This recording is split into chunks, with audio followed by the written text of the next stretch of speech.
Thanks for staying with us. Just to quickly mention that we tried so many times to reach the Minister of Information, the Honorable Minister of Information, to weigh in on the proposed plans on how they intend to go about, managing or regulating the social media space. And we also tried to reach out to the Senator, Senator Musa, who proposed the Prevention of Falsehoods and Manipulations Bill.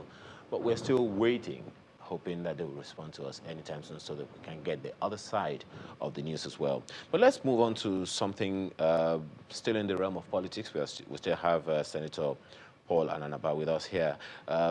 So it's... You keep calling me senator, I'm not a senator. Oh, beg your pardon, Dr. Paul Ananaba. Maybe you want me to become a senator. Well, as it's often said, when your people mobilize you and say you have to go for it. But let's quickly weigh in on some politics now. The Bayelsa governorship election as well as Kogi governorship election is happening, this weekend. But then there's something interesting happened in Bayelsa where the APC deputy governorship candidate is said to be invalid. And of course, INEC is saying it's not going to disturb anything. What's your take on that? Well, the legal process keeps evolving. And that's why you see the law changes as we go on. That's a general comment I want to begin with, and then say that the deputy governorship candidate of one of the parties apparently disqualified. It is actually part of the provisions of the Electoral Act. If you look at Section 31(5) of the Electoral Act 2015, now amendment, you'll find out that, and that's why there's been several of such, particularly from Bayelsa State, PDP and Silver, and all that came from there. That is when you make false statements in your from CF001. And then you can go to the Fry Court, and then Justice Ekwo has been, they went to that before the Fry Court to say this has affected, this false statement, the man should be disqualified. And the court is right if he finds out that there was false statement. Several cases are going to Supreme Court over that. Do you see this as just politics being played, or indeed it is something valid? It is basically law, but you cannot remove politics from it. Now, the fact now is that the governor doesn't have a deputy as at now, deputy governorship candidate. First, politically, wherever the deputy governor would have come from, you are expected to get votes from there. Some support, at least. That is not there. It is unsettling for any party when the man is not, the candidate is now running alone. But the INEC is saying it doesn't disturb the process. That is, they're just going to go on. INEC is not a contestant. INEC is the referee. Okay, so for INEC cannot post. What INEC will be saying is that they are not going to postpone the election on grounds of that, because it has to do with only just one political party. But that's, talking about postponing the elections, that's probably what some people may be alluding to in Kogi State, because... No, the law doesn't allow INEC to postpone on that ground. It is you who chose your candidate. It is you who fill the form. It's not INEC. Okay. So INEC will continue with its business. But that must be a ground likely in the ensuing election petition that will arise from that election, because whichever way it goes, if the candidate wins without a deputy governorship candidate, we'll go back to Kogi in the last election, and then the Supreme Court has pronounced on things like that. If he loses, he would have been at a disadvantage, and all that. So it will play out from the political point then to the legal point.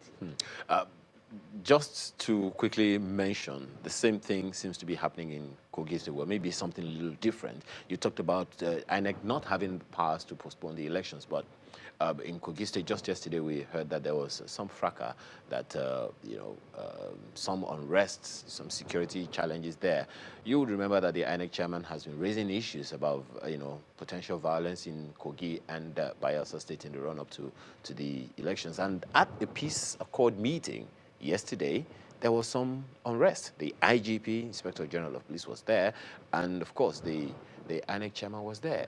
What do you make of all of that in the run-up to just a few days? It goes back to the issues we've been talking about. We need to go back to national orientation. I mean, people see this gangsterism as a way of life, and nothing that has happened up till now, to my knowledge. We should begin to let people know that what is wrong is wrong. And we should begin serious law enforcement. I wanted to hear that as of that yesterday, all those that were involved in that have been arrested. They are arraigned this morning in court. Now, it wouldn't stop the election, really. But I will urge that, since it's not a national election, it's only in 2 states. We have enough security agencies to police polling unit by polling unit, so that there will be no issue of not allowing this violence. But like I have said, if you continue to checkmate or to address dissidents or wrong behaviors only through laws, it will not be effective. What else should we use? Law is practiced in society. So it has to be law in society. And then when you have to match the law with societal re-engineering, let people, one, know that the state cares for them. Let there be fairness. Let there be equality. When there's all this in place, the law rides on it, then you now, because of the law, find deviance and deal with deviance. That's how it should go. Okay. And not a child is hungry, and then you go and buy more canes to flog the child. As long as the child has not eaten, the child will keep crying. You keep flogging. Well, quickly weighing on this one also in Gombe State, where the Deputy Speaker of the House of Assembly in Gombe State was impeached because he was loyal to the governor. Well, again, it's one of the areas that I believe that the National Assembly, rather than bringing a bill on hate speech, would have looked at for amendment. You know that the Constitution will practice 1999 Constitution, gives the assemblies a lot of powers on impeachment. Now, the man would have been impeached for gross misconduct. And who interprets? Not the courts. The courts rarely interpret what amounts to gross misconduct in impeachment issues. It is actually within the province of the assembly. Those are the internal things. No court goes into it. What the court could look at is, were they properly constituted to even determine? Not as to what the assembly will consider gross misconduct. In this case, the man attended the swearing in of commissioners, contrary to their wishes in the House. Is that in the interest of the state? Is that what the bandits they were given is? Which brings me to this question. In all of the states that we have mentioned, Kogi, Bayelsa, and Gombe, how do all these representations that you have seen, how does it represent the interests of the people in those states? Well, both the society and the operators are complicit. As elections are about going on in these 2 states, how many persons are sufficiently informed to vote this clearly. It is money politics you will see. Just get there, go to those states. And that impunity will go on and nothing will happen. We've talked about electoral commission, electoral offenses commission. That is not happening. For how many electoral turns have we had INEC chairman to come to tell Nigerians we will prosecute electoral offenders, we will prosecute electoral offenders after the election? No, that doesn't happen. It would seem like the INEC is then overwhelmed. Well, because INEC cannot do all. If there were an electoral offenses commission, we would have. But the law expects INEC to do all. Yeah, but when you have 10,000 offenders or accused persons, suspects, how will INEC go about that? Is it at the same time conduct the election? So there's always been need for that. If we had electoral offenses commission, remember INEC is a neutral umpire, for example. And so what happened in Kogi yesterday? If INEC jumps into sometimes arrest,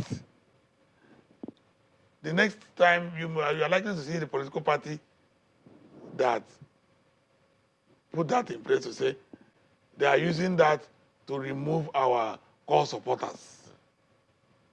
So for INEC to maintain its sanity, you have to remove this from them and give it a separate commission that will ensure that sanity prevails in our elections. Okay. Now that yesterday is gone, if nothing serious is done about it, why will the people not be emboldened in subsequent elections? So how confident are you for peaceful and credible elections in Bayelsa and Kogi State this weekend? Well, those are hot states. But I think that the religious groups, town unions, leaders, traditional rulers should be urged to address their people, and then we will step up neutral and fair enforcement of electoral laws. Dr. Paul Ananaba, Senior Advocate of Nigeria, thank you very much for your time and for sharing your perspectives with us this morning. We're back in a moment. Please stay with us.